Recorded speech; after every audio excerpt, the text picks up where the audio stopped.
So yesterday we talked about a Newsmax reporter named Emerald trying some gotcha questions on White House Press Secretary Jen Psaki, failing completely, falling victim to basic questions from Jen Psaki, like who said that when she said many people are saying.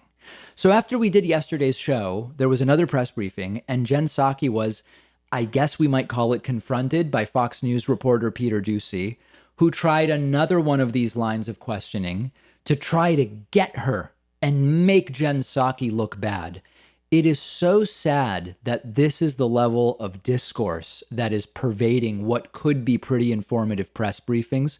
But let's jump right in. And like yesterday, we can play, spot the logical fallacy.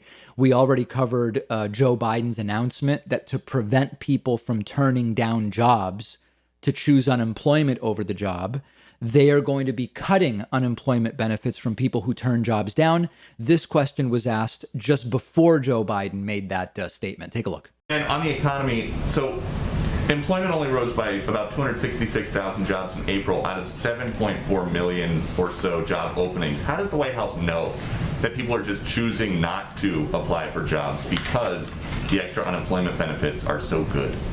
Well, first, let me say that we have looked at the data, and Secretary Yellen referred to this on Friday, or talked about this on Friday.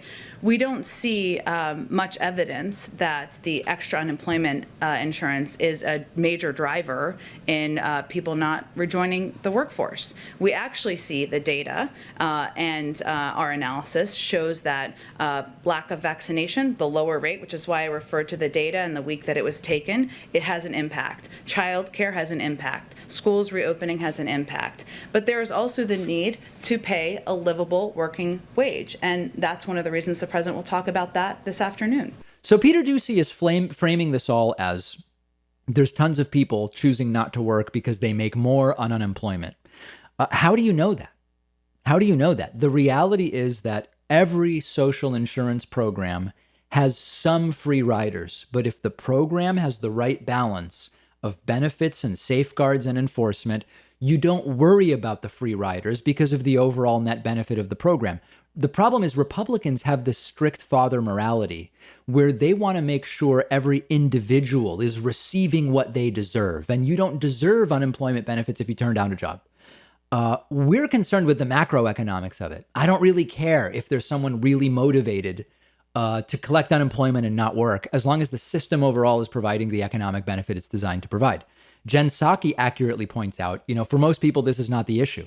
It's issues of childcare or low wages or being unvaccinated that are preventing people from getting back into certain jobs. Let's continue. But as Bank of America economists who are cited in a Bloomberg story say, anybody making less than $32,000 a year is better off financially just taking the unemployment benefit. So is the White House creating an incentive just to stay home?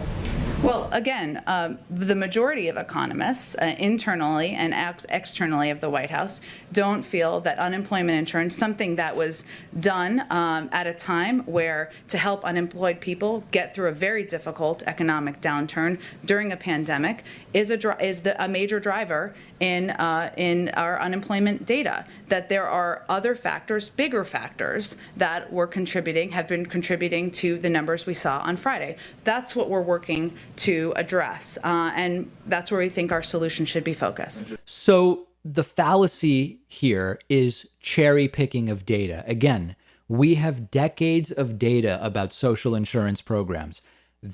I'm like a broken record. There are always some free riders, some people who prefer the benefits rather than doing what's required to get off of those benefits. Most economists understand that overall, the enhanced unemployment has been a huge part, arguably as big a part as the cash payments, in stimulating the economy during the pandemic. Peter's one example of a Bank of America economist who spoke to Bloomberg doesn't change the big picture understanding of how these programs function economically. Here's a little more of the line of questioning. Last one really quick. The Commerce Secretary says the main reason that people are staying home is fear.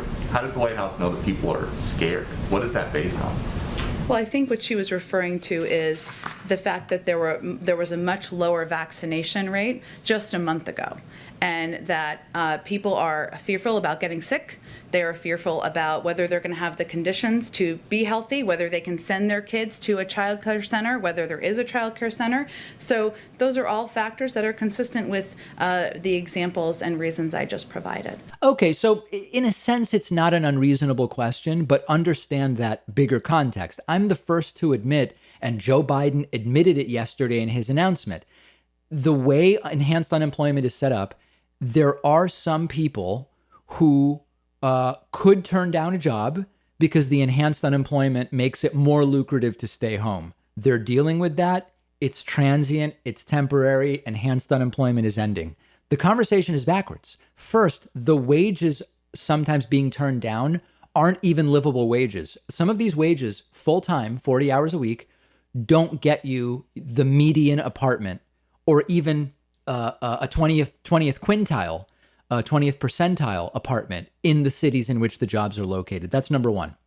So is the problem that unemployment benefits are too high, or is the problem that the wages are too low? Secondly, when someone gets what someone gets from unemployment, enhanced or not, is pennies on the dollar compared to what huge corporations got in COVID cash from the EIDL program and the PPP programs, and those turned into exponentially bigger slush funds than what anyone on unemployment insurance is getting. So as usual, hard questions about the wrong issue, about individual social insurance programs, essentially nothing about the corporate welfare. And that's typical. The justice system overwhelmingly focuses on street crime rather than white collar crime, and questions and concerns about social insurance programs overwhelmingly focus on the individuals who receive very little rather than the corporations that receive very much. Typical. We'll have more on this on the show's Instagram page, so make sure you're following us there. David Pakman Show on Instagram. Follow me at david.pakman. One of our sponsors is CuriosityStream, letting my audience try it free for an entire month. CuriosityStream is a streaming service offering thousands of documentaries from some of the world's best filmmakers, including exclusive originals. And CuriosityStream is just like the Netflix for documentaries. It's perfect for anybody who loves politics, history, science, just documentaries in general. I've been watching a ton of CuriosityStream. I can watch on my TV, my phone, my tablet.